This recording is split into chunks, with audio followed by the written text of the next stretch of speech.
The More Show is in partnership with Ozark Mountain Publishing, taking readers beyond the unexplained. If you like what you watch, then don't forget to follow us on Facebook and Twitter for the latest updates on The More Show. Remember to subscribe to our YouTube channel for new weekly television and radio shows. The More Show is supported by Mindscape, Paranormal and UFO Matrix magazines, available for download on all major digital platforms.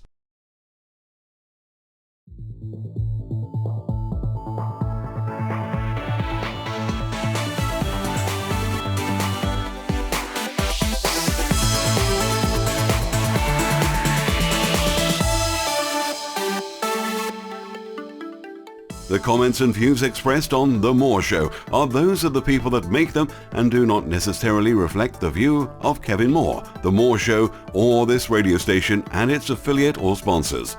This show is for entertainment purposes only.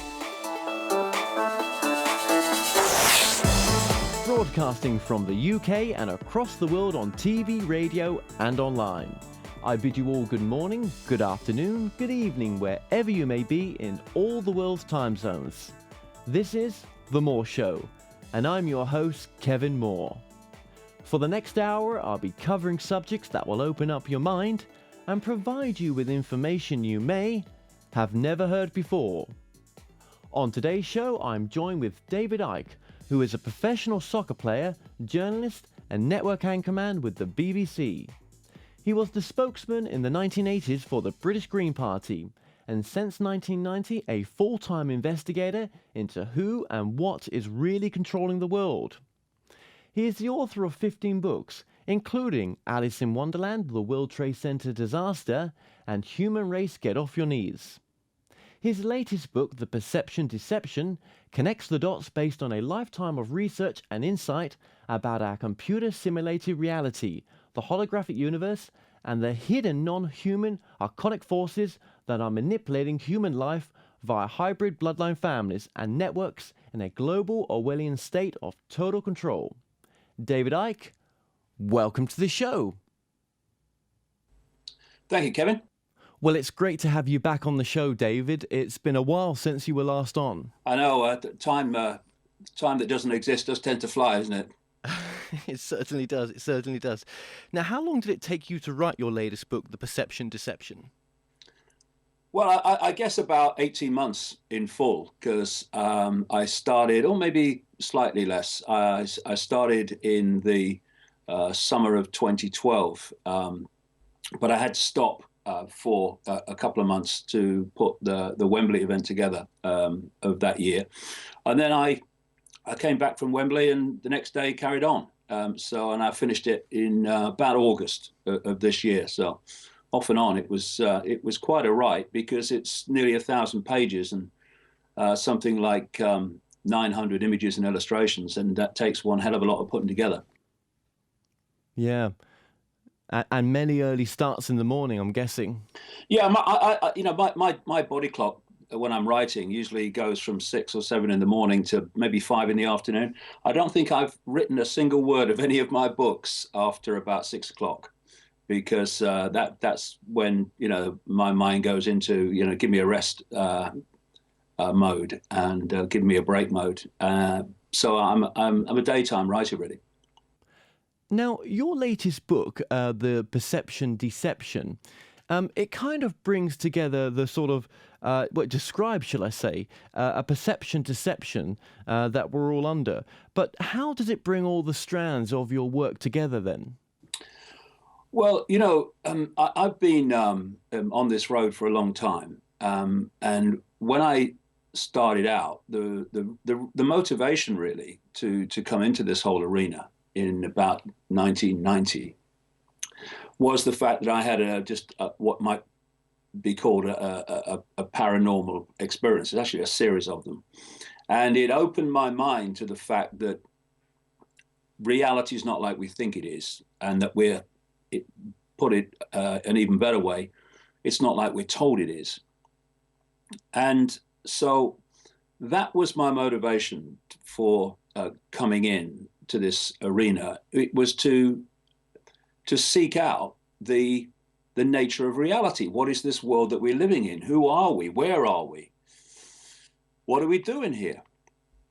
And what happens then is you basically step into a vast web. When you start asking the questions like I did, okay, I can see these alternative explanations for reality and explanations for who we are and where we are and why we are. Why aren't they taught in the schools? Why don't I see them on the television? And when you start to ask those questions, you step into this web. Some people enter it from that direction. Some people start looking into UFO activity and that side of things. And they ask the question, well, why is this evidence suppressed? Why aren't we told what's happening and what there is to know? That makes you step into the web.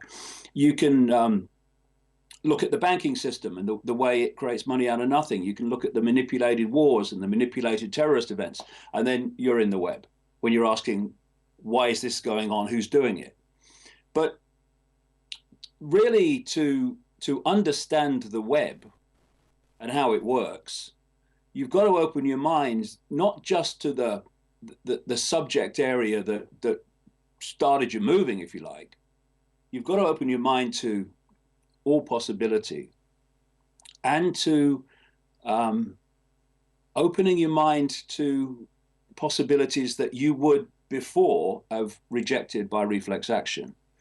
So it's kind of interesting that I guess I'm ridiculed and dismissed by almost as many in the alternative media arena as I am in the mainstream, because there is a mainstream alternative media now. People talk about the alternative media as if it's one thing.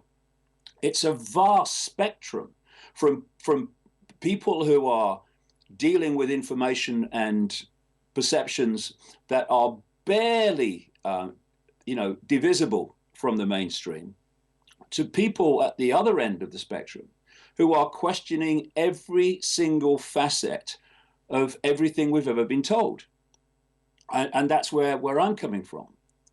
And so I have always had the philosophy as I'll let the information be my guide. I'll follow the information. I'm not going to say I'm not going there because it's crazy. I'm going to see if it's crazy first. And so after nearly 25 years of this, of starting out asking the questions, who are we, where are we, what's the nature of reality, I found myself in this most synchronistic way, moving from experience to experience, from people to people, documents to documents, books to books, and so on, until this gigantic web has opened up. But to understand it, you've got to not only look at what you might call the 5 sense level of reality, which is that we can tangibly see, touch, taste, hear. By that I mean events in the world that you can see, 9/11s and banking scams, political scams, engineered wars. To understand why they are happening and what's behind it, you have to go much deeper and have a mind open enough to allow you to go much, much deeper in the rabbit hole. And so over these decades, I've followed the information. And if it's felt right to me and I could justify it to myself with evidence and support, then I've gone with it. And what the perception deception is, it's a book. I'm going to be 62 in April. And if I live another 20, 30 years, I doubt I'll be proud of anything more than I am of the perception deception, because it's a life's work in many ways, taking all these different elements of the web and fitting them together, because they do fit together fundamentally, to show how the world is controlled and how it's manipulated and to what end and by whom or by what. Because if you have a belief system to defend, be it a religious belief system, a political belief system, a sense of the possible belief system, then you're never going to get really deep in the rabbit hole. You know, I would say that if you are at the level, and good luck to you, more the merrier, I say, not having to go at anybody, more the merrier in all these different areas that are uncovering it and communicating it. But if you are only looking at the 9/11s and the banking scams and political scams and engineered wars, and that, if you like, level of it, absolutely vital. I do all that myself, and in a big way in the perception deception. But if you only do that, in terms of what there is to know, I would suggest anyway, you're still walking around the outer rim of the rabbit hole. You've hardly even entered it yet. Yeah. Because it's much, much deeper than that. And my question all along that I've continued to ask is, okay, I've got to this level, like the Bilderberg Group, Council on Foreign Relations, and all those other connected organizations like the Club of Rome, manipulating, of course, the environment for control reasons. My question has been, so who controls them? Because I didn't accept for a minute that the Bilderberg Group was it. Or this network of organizations around the Bilderberg Group was it. What's behind it? And then you go deeper, and you go deeper into secret societies beyond the public arena. And when you get to the point where you realize that this has been not something that's been going on, this manipulation of human control, it's not been going on for a few years or a few decades. It's been going on for at least thousands and thousands of years. So then the question is, what's the common denominator? What's the common theme that takes us through the generations, generation after generation? Why would someone dedicate their life to pushing forward a plan for global control if they knew they were going to be out of here way before it ever came to fruition? Why would they do that? These are the questions that need to be asked if we're going to go deeper in the rabbit hole. And what is the common theme? What is the common denominator through it all? And then added to that mix, and this is my passion above all else, the nature of reality. I had an experience in the rainforest of Brazil in 2003 when I took a rainforest plant called ayahuasca, because I'd reached the point in my research and my awareness where I said to people, look, if I'm going to go deeper into this now, into the areas I need to go into, then I have got to get out of this world. I've got to see reality beyond this tiny frequency range we call visible light and the electromagnetic spectrum. Yeah. And I don't want to do it in dreams. Oh, I had this dream last night. Was it what was it real? Was it what? I want to do it consciously. And the synchronicity was amazing, because very soon after I'd come to that conclusion, I got invited to go and take part in this event in the rainforest of Brazil near Manaus.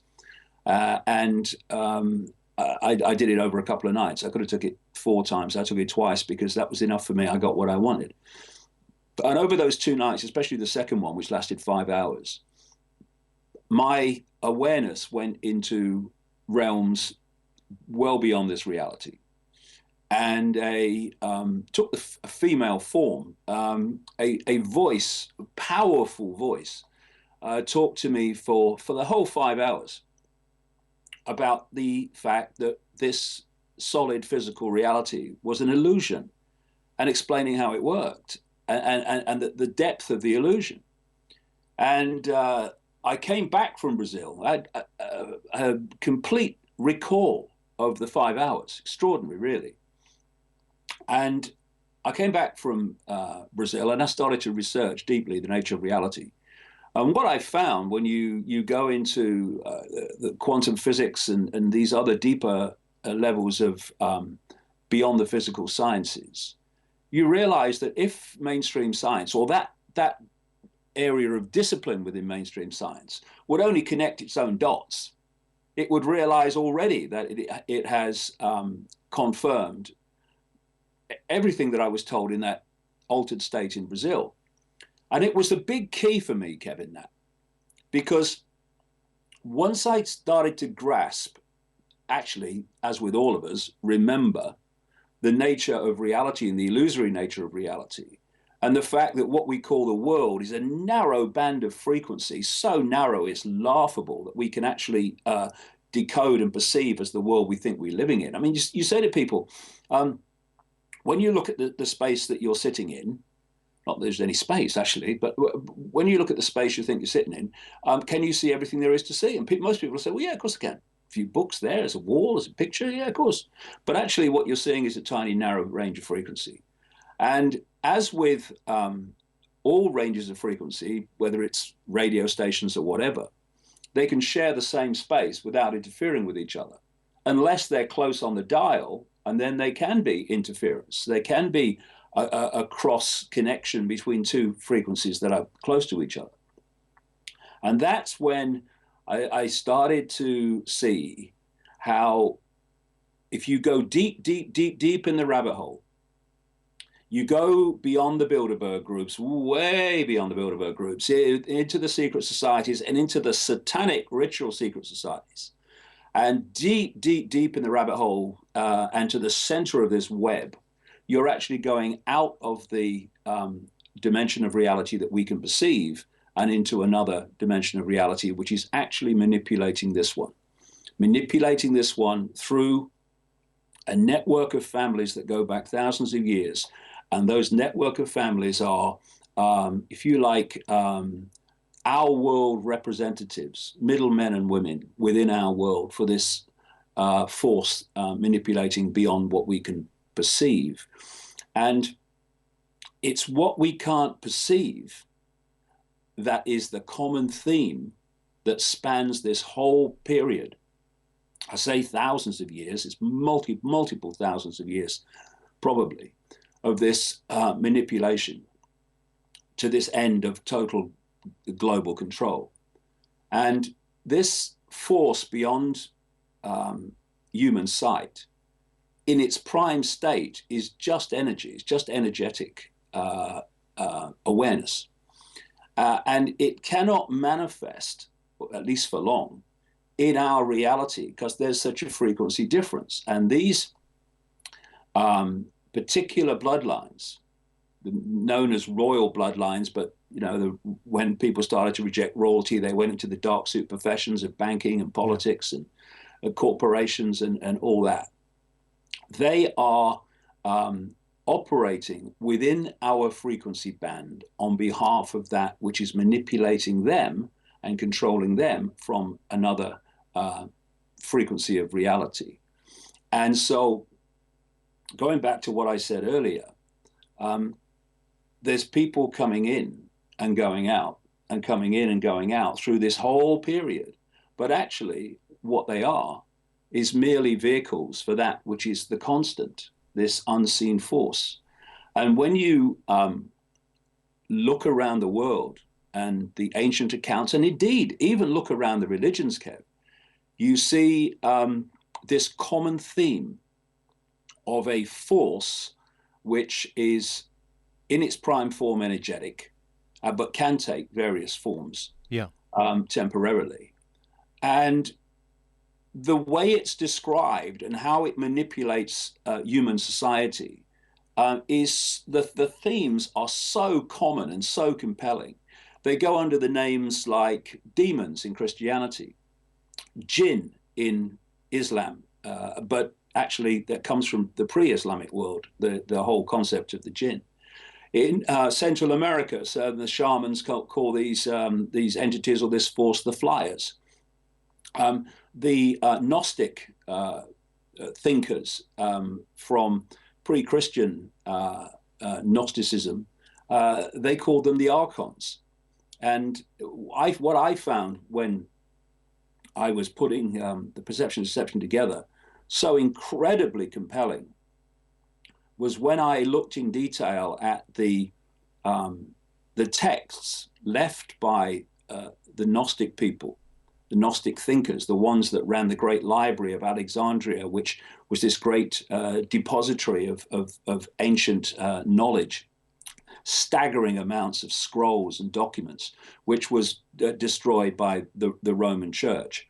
The Cathars in southern France, who were destroyed again by the Roman Church in 1244 at the Castle of Montségur, they were Gnostics. And they were targeted vehemently and viciously every time they started making any inroads in terms of communicating their beliefs and what they thought. But in 1945, a sealed jar was found at a place called Nagamadi, not that far from Luxor in Egypt, and it was unchanged original Gnostic writings. And when it's estimated they were probably written about 100 AD and maybe buried about 400 AD. But what really struck me was what they said, because about a fifth of what was talked about was something called the archons, where they're describing this energetic force which can take form. And incidentally, the two main forms this archontic force, if you like, takes, according to these writings, is reptilian, and as they described it, a form that looks like a gray fetus with basically the big black eyes. We're talking about the grays for sure.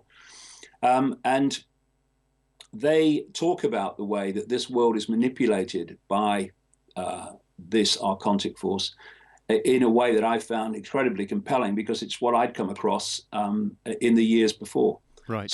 So what I've done with the perception deception is take all these different themes and put it together. But this archontic force in the hidden realm in terms of humans is absolutely crucial to understanding what's actually playing out day by day in the world that we see on the news. And just finally, I've gone on long enough, I'll let you in. What I was talking earlier about the alternative media, because so much of the alternative media is always also coming from a belief system. There's a lot of religious belief systems, particularly in America, in the alternative media, especially Christianity, of course. And if you let your belief system, and there's also, of course, if you like, the mainstream scientific view within the alternative media, which would dismiss anything that you can't see, touch, taste, or hear. But if you don't put those aside and let the information be your guide, you're never going to get to the levels of the rabbit hole where you're going to see where this is all coming from and why. You're only going to see some level of it playing out, not actually where it's coming from. And the irony is, Kevin, that you've got Christians dismissing it, and you say, "But what about your demons?" And they then, well, hold on, reptilians. What's that? Well, what about your Garden of Eden? Do you think that was really literally a snake talking? I mean, what? No. And it's a story, of course, that you can find around the world, not just in the Bible. And it's absolutely crucial that people open their minds to this. I mean, I've got so much stick and so much ridicule from the alternative media as much as the mainstream. And I couldn't give a damn, frankly, because I'm interested in the truth and what's happening, not what people think of me. Well, okay, David, we're going to take a quick break and we'll be right back after this.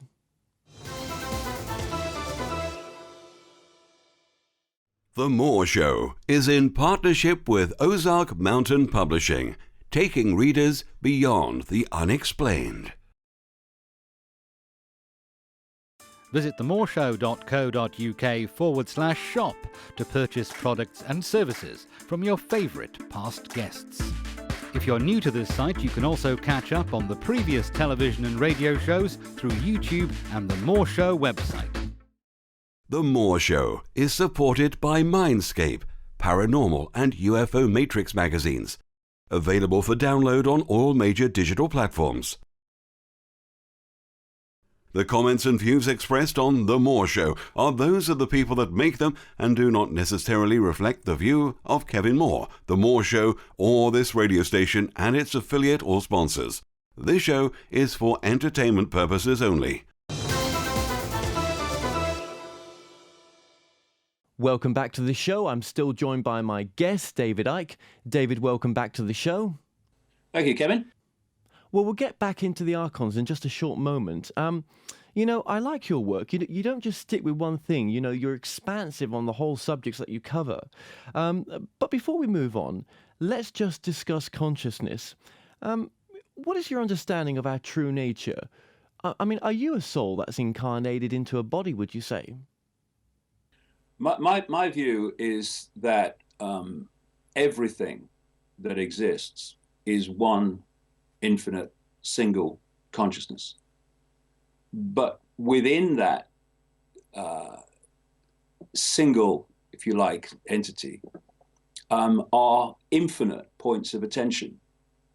And what we are as we go through our eternal, infinite, for want of a word, journey, is we are a point of attention that keeps changing its attention. So when we, as pure consciousness, pure awareness, it's difficult, and I understand that, for a lot of people to conceive that we are pure awareness that actually exists only as awareness. Because, you know, we obviously live in a world of apparent form, of apparent physicality. It's not, it's an illusion, but it seems that way. We're living in an holographic reality, just illusory physical. And therefore, we relate life to form.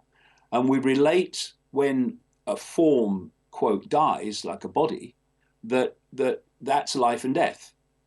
In fact, that is a point of attention, changing its attention. Because when you wish to experience this particular reality as the real you, the true you, the prime you, you cannot interact with this frequency band because it's so far from you in your prime form.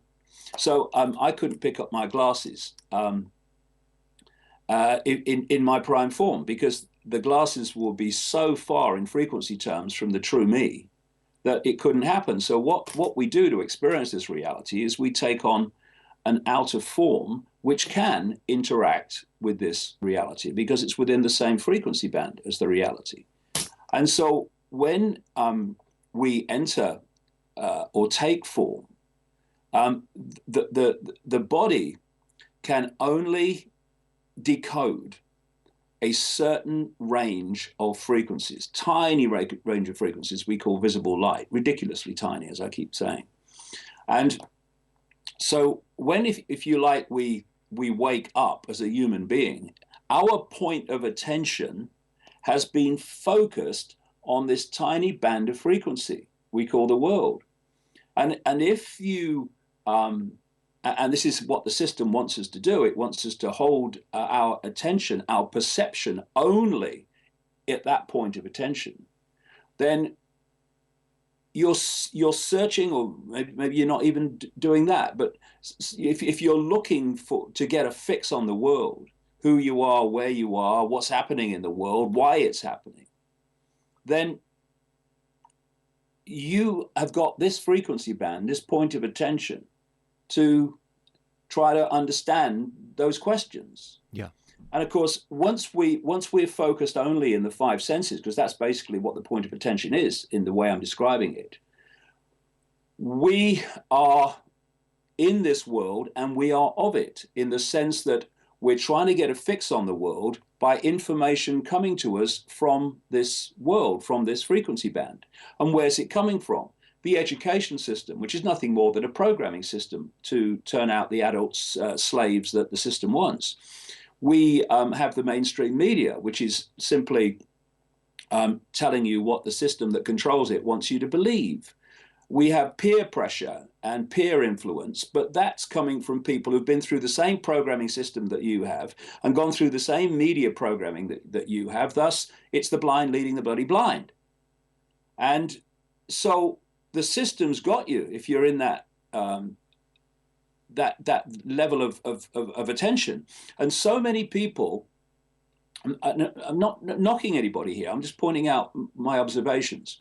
There are so many people in the alternative media who, while they are seeing the world in a slightly different way because of their research, they are still held fast in terms of their point of attention within this realm of reality. And thus, when you start talking about things beyond this reality, they will dismiss you as much as the mainstream will dismiss you. Oh, yeah. In the ways that I've been talking about. So that's where the system wants us. It wants our point of attention only in the five senses, because then it's gotcha time. But when you see a point of attention can be a pinprick or it can be infinity. It's just how much you want to let that point of attention expand. And if you're so focused in the five senses, that's the pinprick. What are you going to do? I mean, you symbolically, you're standing looking at something at close range, and it's like a reddish blur, and you can't make any sense of it. It's just a reddish blur. What's going on? But you expand your consciousness in this symbolic situation, you start walking backwards and getting a bigger perspective. Suddenly you realize the blur was a brick. And the brick was a house, and the house was in a street, and the street was in a town, and so on and so on. And the planet was in a solar system, the solar system was in a universe, the universe was in infinity. And so when you expand your awareness, you opened your mind to possibilities beyond the five senses.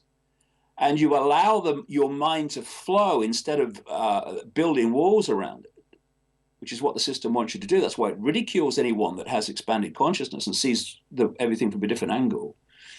Then your point of attention is yes, it's in this reality, because we are interacting with this reality. So it's got to be in here, but it's not only in this reality.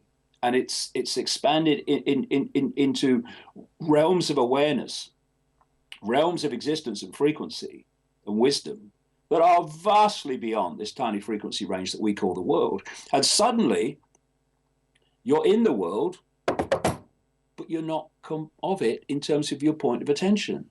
Yeah. And what happens, you see, with things like near-death experiences, which I've read profusely about because they fascinate me. The common themes fascinate me. What is happening? Because people say, again, such a common theme, constantly repeated. When I left the body, I had expanded awareness. Many say they could see past, present, and future in the same moment. Yeah, well, there is, because there's no time. That's an illusion of this reality. And they talk about the world being completely different to this one, where there are no limitations, where they were just pure thought. And what has happened with a near-death experience is only what happens with what we call death. The point of attention, if you like, I call the body a biological computer. I just think that's on one level. It is a holographic biological computer. And when it, quote, dies, i.e. ceases to function, then the point of attention is released. And suddenly it's not held fast in this narrow band of frequencies we call visible light anymore. Suddenly it is, expanding its awareness and leaving that limitation. That is what's happening at death. And that's happening with near-death experiences. And that's why people talk about this incredible expansion of awareness that happens when they leave the body. Well, can you go down the lines that before you came down here to incarnate into your body, that you chose to have this life as David Icke? That you chose your family, you chose with free will particular scenarios to have the life that you're having now. I have no doubt about that, and I think that's true of everyone. It's just the kind of different life that you have. When you think of all the experiences that I had from almost the time that I was born, there were many private experiences that I've had through my life. But I mean, the public ones, going into football and then having to finish at the age of 21 with rheumatoid arthritis, having played professional football with rheumatoid arthritis in agony for for years. That gives you a steadfastness. It doesn't give you it; it triggers what's already there. A fierce determination not to fold and go under, no matter what the challenge. I then went into journalism and television, and that gave me the skills of writing simply and seeing the complex things simply, but also the experience of seeing the media from the inside. Television gave me some kind of public profile. So when I came out with all my stuff, it wasn't going to be ignored. It was ridiculed, but it wasn't ignored. I went on to go into politics for not very long, but with the Green Party, which showed me the inside of politics. And then I had my massive awakening in 1991, which opened me to all the stuff that I've been working with and communicating since. Yeah. Now, that's not a coincidence. When I went to a psychic, Betty Shine, in 1990, when I was trying to understand why I was feeling this presence around me for a year, getting more and more tangible and more obvious. And I didn't tell her anything about why I went. And suddenly she came out with all these things about, she was being told to tell me that I'm going out on a world stage. I'm going to reveal great secrets. I'm going to be world famous. I'm going to face enormous opposition, but they will always be there to protect me. And that this was all arranged before I came into this world. So I have no doubt about that. So and I'll tell you just very quickly, Kev. The way after all these years that I lived my life, I'm sitting here now in my little office in a little flat on the Isle of Wight, and that's not, oh yeah, look, he's good, he's in a little flat. No, I'm saying that because that's all I want. There's no garden. You know why? Because if there was a garden, I'd have to keep the garden up. And if I was keeping the garden up, I wouldn't be doing what I'm doing to the same amount of time that I would be. If it was a big house, I'd have to be upkeeping a big house. So I wouldn't be doing what I'm doing to the extent that I otherwise would be as I am now. Because people have said to me, well, why don't you just have a bit of a life, And I'm saying, well, it depends on the period that you're looking at, People in this reality, they get up in the morning, they go to work. And then when they finish work, they have their leisure time. And they have the time when they do what they want to do. Well, I basically, I'm seeing it over a longer period. To me, my entire life is work. I've come to do something and make a contribution, not the only one, my goodness, but to make a contribution anyway, to pointing out what's happening and what we can do about it. And so that's my job. And I would see me going home from work, if you like, and would be at the end of my physical life when I leave this body. So for me, I've come here to do something, and I'm going to do everything I can to do it. I can tell, David, from the interview that you did with us before and the interview now, just how passionate you are about the work that you do and, about getting the word out there as much as possible. And, how much truth there is and how much that resonates with myself, with what you're saying now. But I still wonder as well, going back to that sort of spiritual angle, what is the reason? Why would a soul incarnate and have a life on planet Earth? Have you thought about that? Well, I think that my reason, as much as we can remember while in this body, was to try to make a difference in this perception, deception possible, is the deception of perception, to say the obvious. And from that comes the manipulation and suppression of information, because we get our perceptions from information received and how we process it.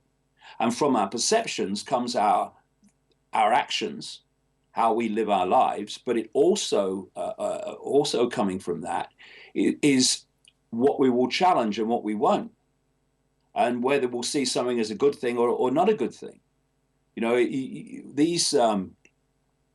these tools of control that are coming in now, these technological tools of control that seem to have the word smart involved almost every time, and this old transhumanist society, it's being sold as a good thing, because, you know, oh look, you've got your mobile phone, you can talk anywhere you like, and look, you do this and do that, oh, that, isn't that great? Oh, now you can have the internet on your glasses, and it's all being sold as a positive thing, a good thing. Have you always got the latest gadget? But because they can't just tell you why they're doing it, which is a progression towards a transhumanist society in which technologically controlled people will be subordinate to technology and machines. Very, very much along the lines, in fact, of the themes of the Matrix movies. Yeah.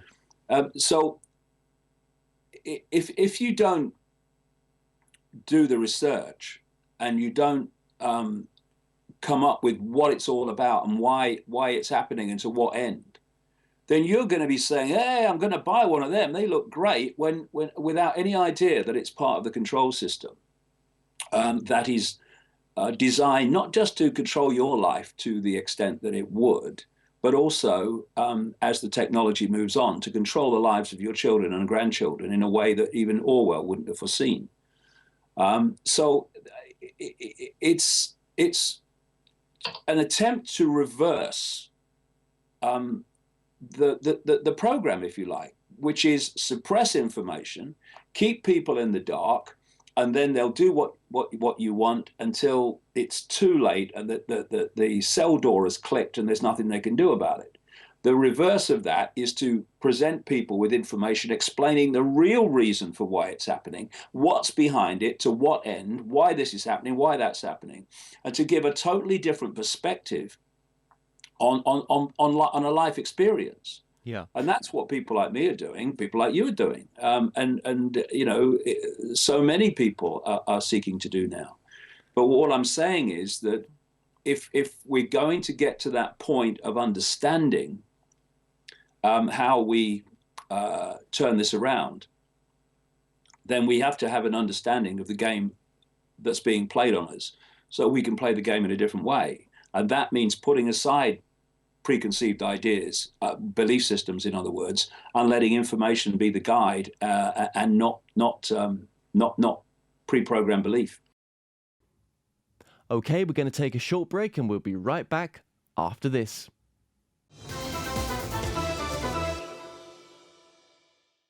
The Moore Show is in partnership with Ozark Mountain Publishing, taking readers beyond the unexplained.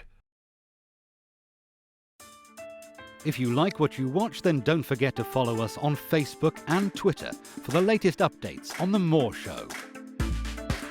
Remember to subscribe to our YouTube channel for new weekly television and radio shows. The Moore Show is supported by Mindscape, Paranormal and UFO Matrix magazines, available for download on all major digital platforms. The comments and views expressed on The Moore Show are those of the people that make them and do not necessarily reflect the view of Kevin Moore, The Moore Show, or this radio station and its affiliate or sponsors. This show is for entertainment purposes only.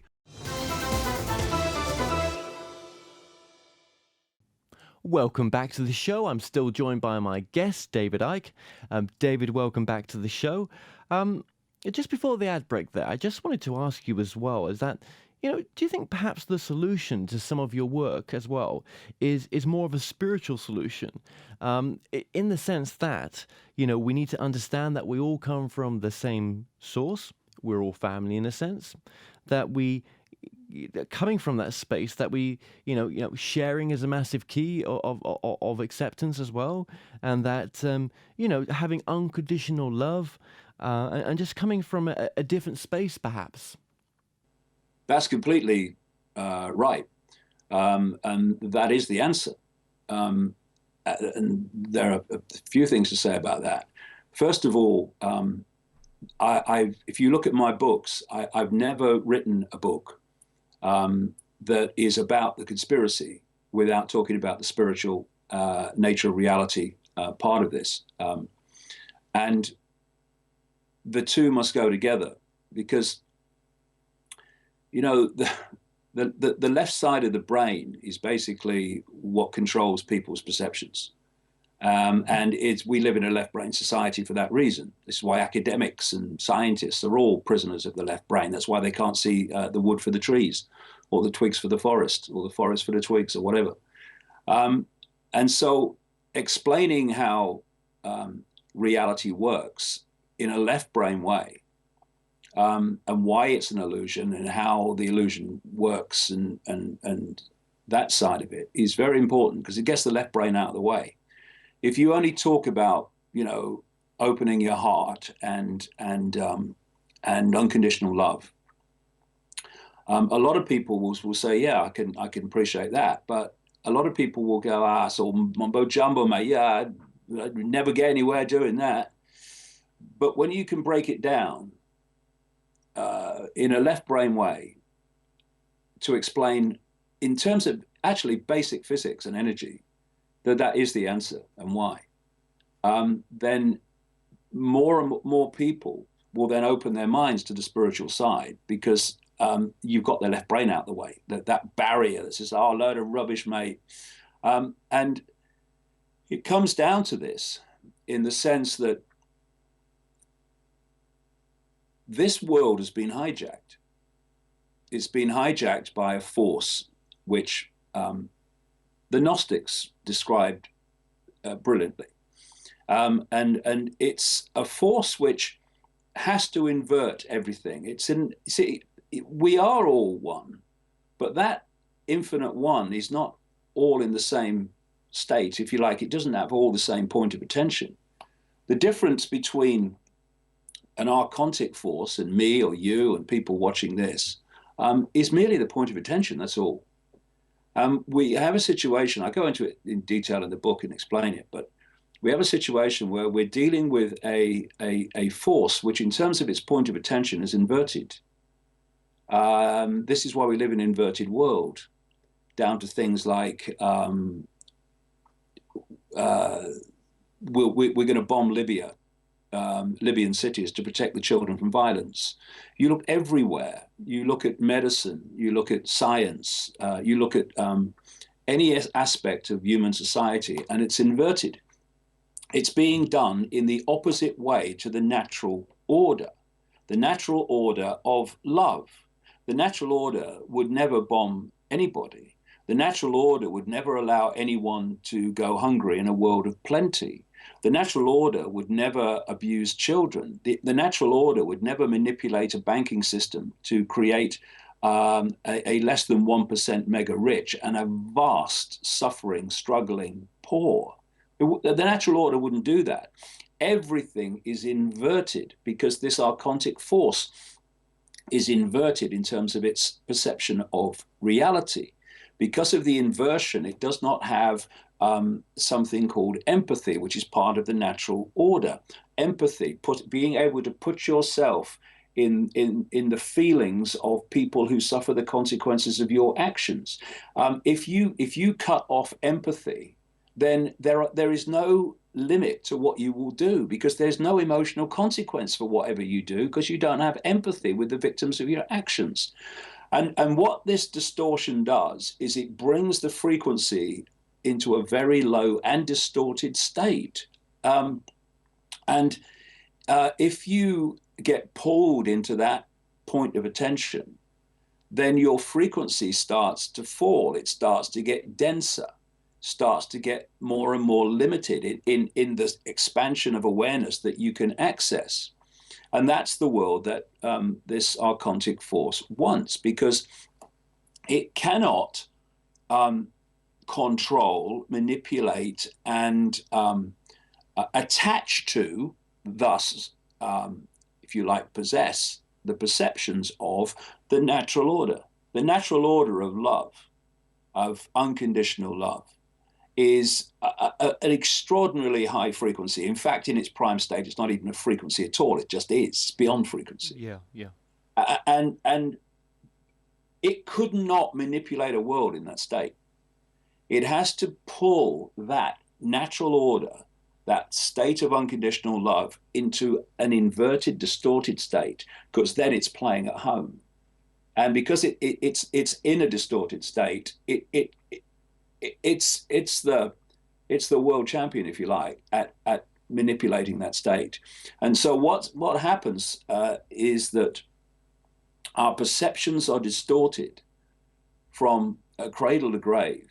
Our perceptions are deceived to pull us into these low vibrational states of competition, of conflict, of war, of dog eat dog, which pulls us, because that is not the natural order. That's an inverted order, and it's pulling you into an inverted frequency state, which these archontic entities, this archontic force, is the expert at. And so if you look at this world, it's like being born into a madhouse, and because it's all you've ever known, and you don't see anything else, then the madhouse is your normal. The madhouse is your sanity, because this is how it's done. Anything other than that is crazy. I've spoken at the Oxford Union Debating Society at the Oxford University many times. The last time I was there, they give you a bit of soup and stuff just before, when you first get there. And there's a few students sit around the table with you before you go to do the proper thing. And there was this lad, he couldn't have been more than 17, 18. And he could not conceive at that age any society that could be run without a hierarchical structure of power. So the system gets you. You can't see it. The guy was looking at me as if I was crazy, because to him I was. And so this is why it's so often in this world, it's the wise ones, it's the expanded consciousness, expressions of expanded consciousness in all their different forms, all the way through what we call history, who have been laughed at and ridiculed and marginalized and called dangerous by the prevailing order, which is basically insanity that thinks it's sane. So if you buy into this insane society thinking it's sane, you're getting pulled into this low vibrational state, and you're getting pulled into the world of the archons. So why it's so important to go into these areas that you're talking about, love, unconditional love in its true sense, not attraction love, which is often just chemical attraction, but real love, the kind of love you find more in between friends than even within partners, because within partnerships there are partners who are friends and deeply attracted, but a lot of partnerships are just attraction on quite a superficial level, and when that attraction starts to die, the relationship's gone. Whereas the true friendship is for life. The friend will always be there. They won't say, well, you said this to me and I said this to her. They'll say, look, I don't agree with what you've done, but I'm with you, all right? I'm supporting you. You call me whenever you need me. That's friendship. That's true love. Not so much of what we call love in partnerships. It's, like I say, just chemical attraction. Yeah. I've talked to people who've worked within mind control programs, and they've said that, they could get any two people to be attracted to each other dead easy just by stimulating certain chemicals in the brain of both of them. People that would absolutely be not attracted without the manipulation in any way, shape, or form with each other. So when you open your heart to unconditional love, where you may not like what people do, and you may say so, but there's no hatred, there's no wish for revenge, no wish to get someone back or hurt anybody. That takes you onto a completely different vibrational level. That very state of being, that very point of attention, takes you onto a completely different vibrational level. And it's funny. Again, inversion. People who are like that, they're often seen as weak by those in an inverted state. Oh, you bloody talking about love, and he's a bloke. He'll be doing the washing up next, and all that stuff.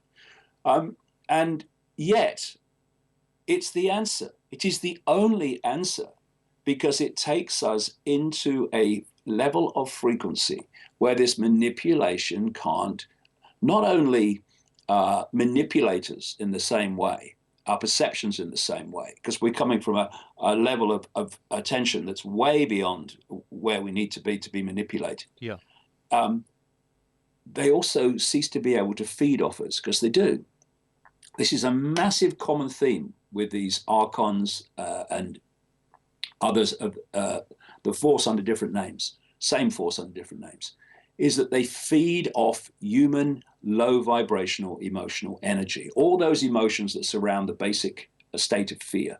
And so human society is manipulated to create maximum fear, maximum anxiety. This is where the wars come from, and the economic collapses, and all these things that bring us people into a low vibrational state of fear and anxiety and worry and depression, because that's the archontic realm.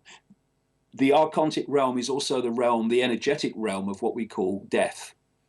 Satanists, they don't do their rituals. The Satanists and the people worshipping the gods in their sacrificial rituals through history, they were interacting with this archontic force. They don't target things like graveyards and do human sacrifice, because it's just a coincidence.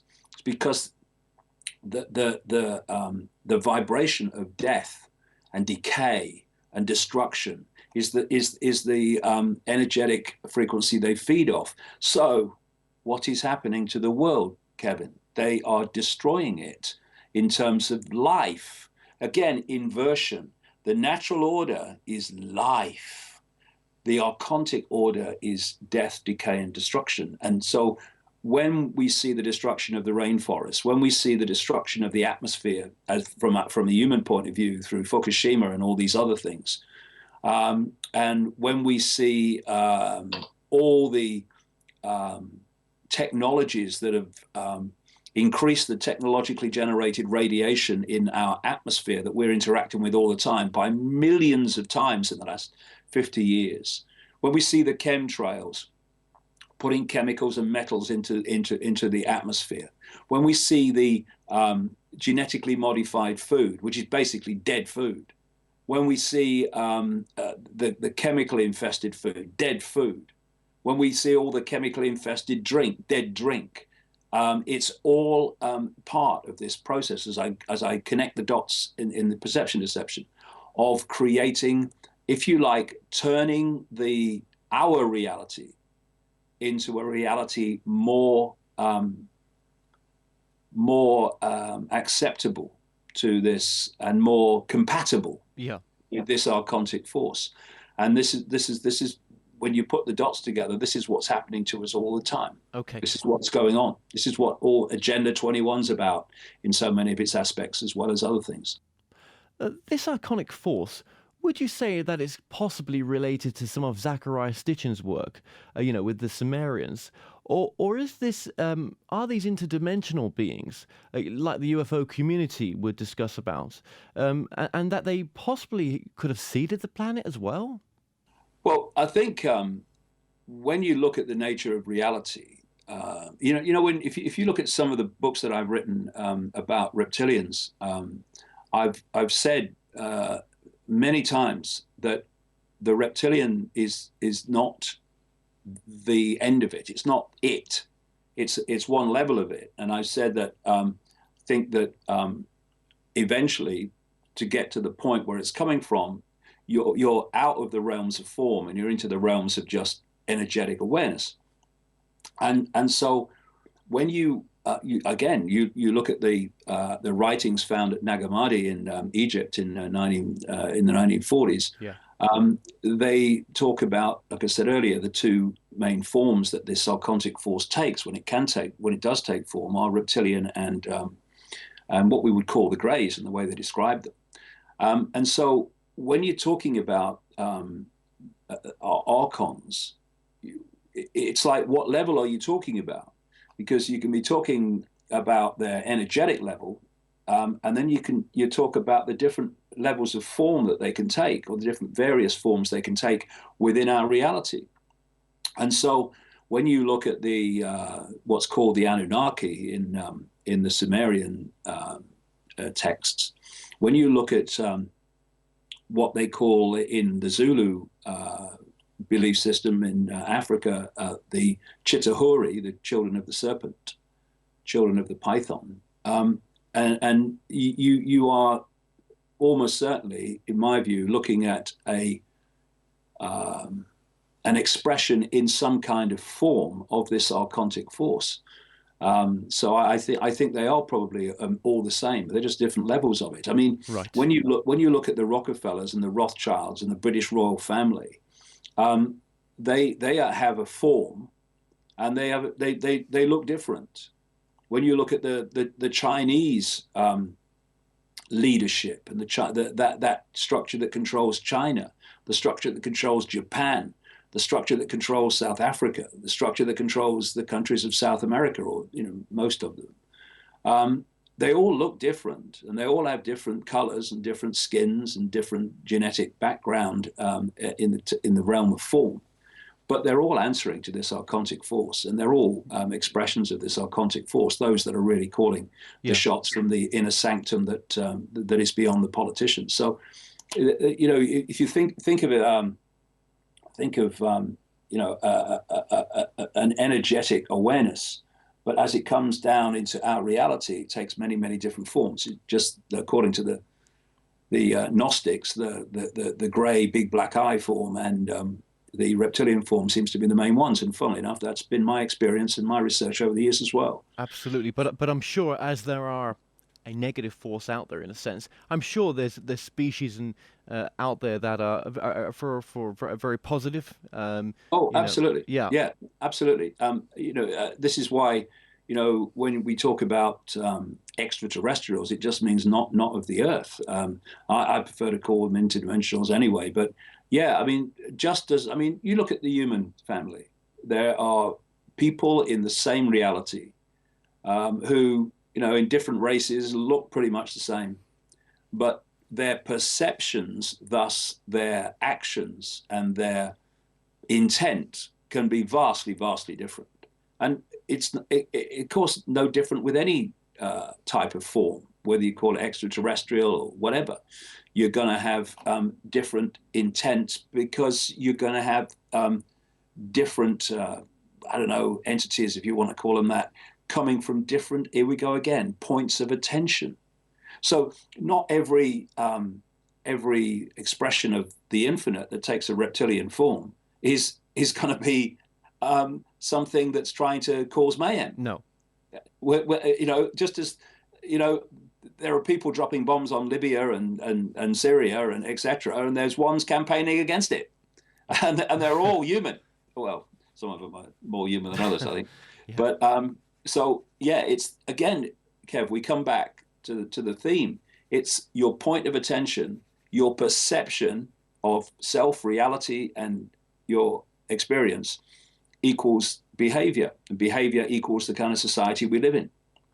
So if we change our perception from that which the system, the archontic system, wants us to believe in, which is everyone for themselves, competition, dog eat dog, as I said earlier, to let's love each other, let's support each other, let's make sure that no one suffers that doesn't have to suffer for the want of help and support. When you come from that point of view, your perception's vastly different to what we see. Your behavior is therefore vastly different to what you would otherwise be. And from that, human society becomes a paradise instead of a prison camp. It's all about perception leading to behavior, collectively leading to the world that we live in. And so we are in control, but in that ultimate sense, because collectively we can change the world.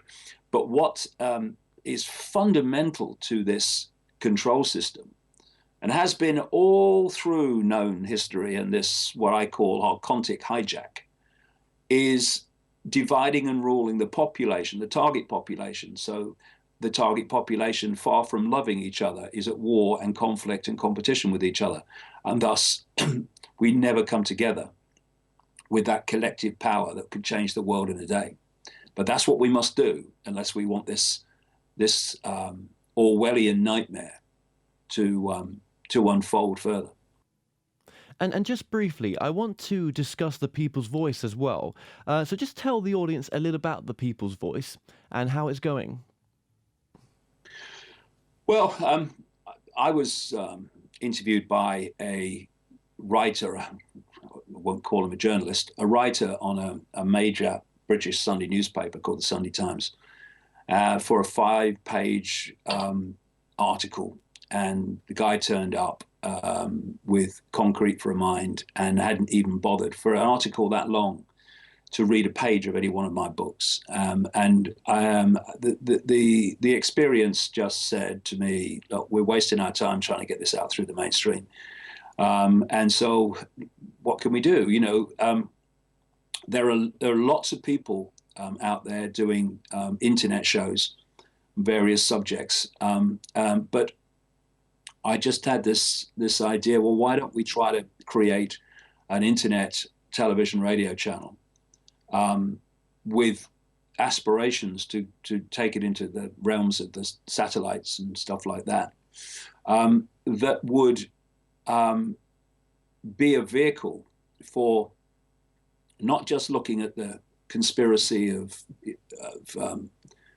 government and banks, would certainly do that big time, but also look at the nature of reality, look at health, and also give a voice to people and give an opportunity for people around the world, researchers, etc., to have another platform, not a platform to replace the other platforms. That's not the idea. The People's Voice is not about replacing anything. It's about adding to it. And the more add to it, the better chance we got of getting information to more people. So we started up with a crowdfunding appeal, and everything that we said we would do, that appeal, we've actually done. We've got a 24-hour internet television radio station broadcasting out of London. We have given a platform to bands and comedians and artists who wouldn't get into the mainstream. We've been a platform, or are a platform, for lots of researchers around the world, not just to present programs, but also to be interviewed, and also to get mainstream people on, politicians on. We've had some, and ask them the questions the mainstream would never ask them. Yeah. So all that's happening, but you know, it's a challenge to keep it going financially, because it's very expensive to do that. But we are in talks at the moment with another channel, which has a kind of the same basic ethos, about sharing studios and other things, sharing content. And that would, if it happens, would take us onto a completely different level, because it would put us on, it would put us in some purpose-built studios with great technology and televisual possibilities. It would also put us on the satellite, broadcasting from Europe to China and Russia to the Middle East and down across the whole of Africa. And it would significantly reduce our running costs, because so much would be shared. And you know, that's a possibility. But certainly we're working on doing what we can, not just to keep the station going in, you know, with all the financial challenges that you have, but to expand what it does. And, you know, the universe, as they say, will will provide or it won't, and we'll see where that goes. But there are at the moment some very, very great possibilities that would take the whole thing onto a new level. And given, we've only been broadcasting since November, to go onto that level so early would be a fantastic step forward. And we don't need to hang about, that's for sure, because the Orwellian state moves on globally, minute by minute by minute, and we have a lot of work to do. Well, we'll put links for the station and ways to donate as well on the screen now. That's very kind of you. And your book has appeared a number of times on the screen as well, and your website. So, and I could just say, Kev, very quickly, the People's Voice, as it's called, is a non-profit making operation. I've worked for the People's Voice since basically last May, when I had the idea, right up to now, and I've lived in a spare room in Wembley, London, for 6 months of that. And I haven't taken a single penny. And in fact, I put a significant amount of money into it. But it's non-profit making in the sense there's no shareholders. The people are paid to do the job they need to do to make the People's Voice happen. And on top of that, there's loads and loads of volunteers who are essential to making it happen. So this is not about some corporation. It's about something that's merely there to achieve the end that it was set up to achieve. Well, all I'll say, David, is that the people's voice is needed, and as one of the many voices in the alternative media. Yeah, it's great to have you part of it. Actually,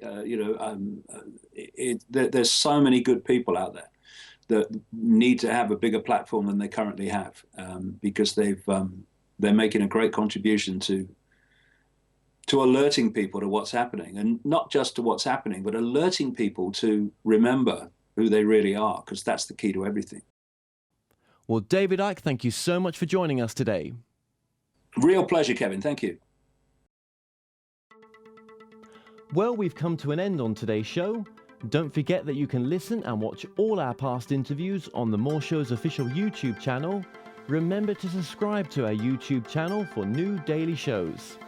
You may also find out more on all past and upcoming guests via themoreshow.co.uk, and do like us on Facebook and Twitter for the latest updates. So until next time, be safe.